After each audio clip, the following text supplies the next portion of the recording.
Halo teman-teman, selamat datang di channel saya Ardi Novianto Putra. Dan kali ini saya mau bahas, kemarin itu ada salah satu talent dari Game Club ya.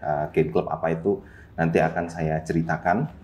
Nah jadi kemarin itu dari salah satu talent dari Game Club ini ada yang tanya, Mas, kalau caranya dari trading kemudian bisa profit sampai 1 miliar, itu apakah bisa? Nah, kita akan bahas tentang itu di video kali ini. Jadi targetnya adalah profit 1 miliar.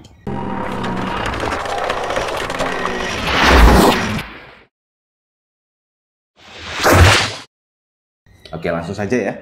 Nah, apakah bisa langsung profit 1 miliar di trading? Ya, oke. Jadi bisa memang, cuman tidak 100% kita bisa profit itu dari trading forex, tetapi nanti harus kita diversifikasi. Nah, diversifikasinya itu di mana saja? Pertama, kita harus tahu dulu ya, untuk instrumen trading yang ada itu ada apa saja. Ya, pertama instrumen trading itu ada saham ya, saham. Nah, dari saham ini kemudian kita bisa lari ke instrumen-instrumen yang lainnya. Oke, kita catat dulu. Pertama saham, kemudian yang kedua kita cari instrumen yang lebih aman kayak reksadana ya. Reksadana, lalu ada deposito juga, jangan lupa dimasukkan ke sini ya, ke listnya, bahwa nanti kita akan melakukan diversifikasi di beberapa aset-aset ini ya. Kemudian yang lainnya forex, oke, kita masukkan ya. Forex kita masukkan ini karena sebagai intinya, tetapi nanti untuk pembagiannya berapa persen tetap harus kita kita lakukan secara dilihat dari resikonya ya. Oke, yang pertama kita lihat dulu dari saham. Nah, saham ini resikonya memang gede ya, cuman tidak sebesar di forex. Resiko dari saham itu apa sih? Paling kalau perusahaannya bangkrut. Nah, itu paling kita sebagai investor itu tidak akan dapat, ya bukan tidak akan sih, tapi kita sebagai investor itu justru prioritasnya paling terakhir untuk mendapatkan ganti rugi atau likuidasi dari perusahaan yang sudah dijual itu tadi ya, yang sudah di aset-asetnya sudah dilikuidasi lah, ibaratnya kayak gitu ya. Kalau masih dapat sisa ya berarti kita dapat dapat bukan untung sih, tapi pembagian dari sisa tersebut ya, sebesar ya sisa tersebut, bisa jadi lebih kecil dari jumlah yang kita beli kayak gitu.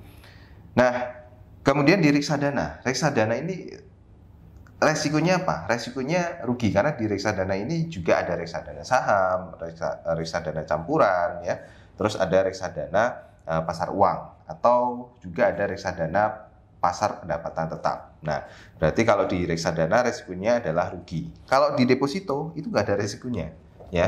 Paling resiko paling buruknya itu adalah ketika banknya itu bangkrut kayak gitu.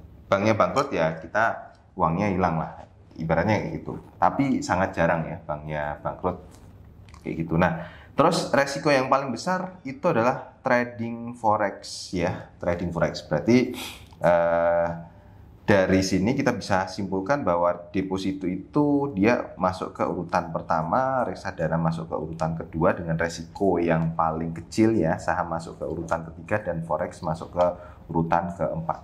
Ini sebagai salah satu contoh aset-aset saja yang bisa teman-teman diverifikasikan. Di luar sana masih banyak aset-aset yang lainnya, ada contohnya kayak kripto. Oke, kripto kita masukkan di sini ya, cryptocurrency ya. Kripto ini resikonya itu juga rugi juga, tetapi tidak sebesar di forex ya. Artinya kalau di kripto memang ada peluang untuk kita rugi 100%, tetapi kalau kita hati-hati memilih aset kripto itu ya, maka kita masih bisa dapat keuntungan lah ya, paling enggak uang kerugian kita itu masih sisa kayak gitu ya. Kita urutkan kripto itu di urutan nomor 4 ya, lalu habis itu forex. Nah, dari aset-aset ini ya, oke, mungkin saya tulis ulang saja.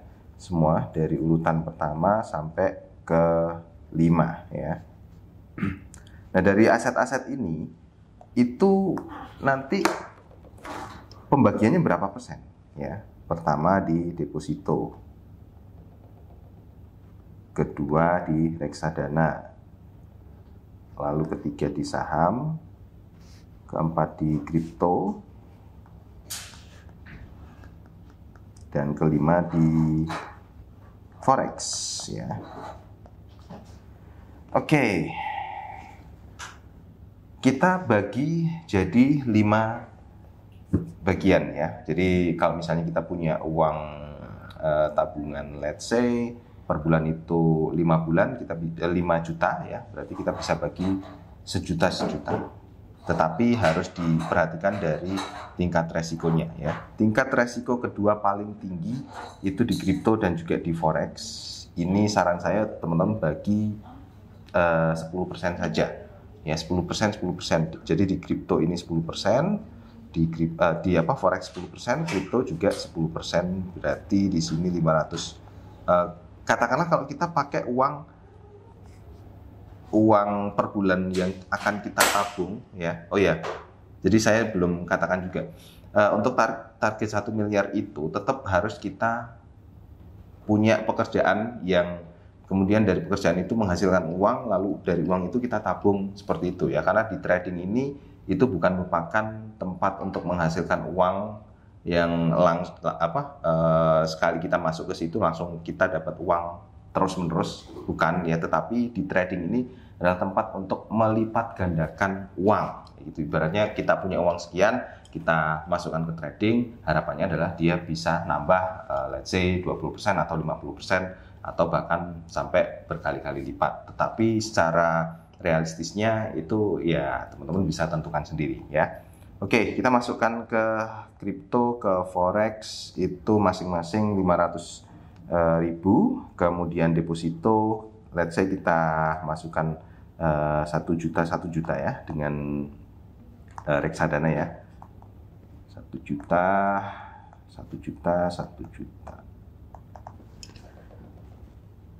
Oke, white ini masih sisa 1 juta. Jadi mungkin porsi yang paling banyak kita masukkan ke saham. Ini misalnya kalau gambarannya adalah saya, karena di saham saya lebih cocok untuk memilih saham-saham yang blue chip untuk jangka panjang seperti itu. Jadi lebih aman lah. Kalau misalnya perusahaan itu bangkrut, resikonya lebih kecil untuk perusahaan itu bangkrut. Jadi totalnya semuanya itu adalah 5 juta. Nah, di sini saya sudah buatkan juga gambaran dari kalkulator compounding interest ya. Tentunya kalau teman-teman lihat dari influencer finansial yang lainnya sebenarnya sudah dilihat juga. Nah, misalnya dari ketiga aset ini, let's say per tahunnya itu menghasilkan keuntungan 7% per tahun. Maka perhitungannya adalah seperti ini, teman-teman bisa lihat di monitor saya ini, nanti tak tampilkan ya. Jadi artinya kan di bulan pertama kita nabung 5 juta ya. Kita belum masukkan ke kripto ataupun ke forex. Kita abaikan yang kripto dan forex terlebih dahulu. Nah, di bulan-bulan berikutnya kita masukkan 4 juta sampai dengan 11 tahun ke depan. Nah, di sini dengan gambaran bahwa kalau misalnya per bulan itu bunganya adalah 7%, keuntungannya adalah 7% dari gabungan itu tadi ya, teman-teman. Nah, di sini keuntungan yang bisa teman-teman dapatkan di tahun ke-11, total uangnya itu adalah 802.733.000 rupiah ya. Berarti masih kurang 200 jutaan. Itu bisa teman-teman dapatkan dari ini kalau dari forex dan juga kripto. Kalau teman-teman itu rutin nabung dari situ dan rutin profit ya tentunya dari forex ataupun di kripto. Oke, kripto kita masukkan ke kripto yang blue chip, itu jauh lebih baik ya. Kalau di forex teman-teman bisa pakai strategi dari Gain Hunter gitu. Nah, jadi dengan cara seperti ini ya kemungkinan untuk teman-teman bisa profit 1 miliar atau bisa mendapatkan uang 1 miliar dari trading, ya bisa, tetapi caranya adalah dengan melakukan aset diversifikasi seperti itu.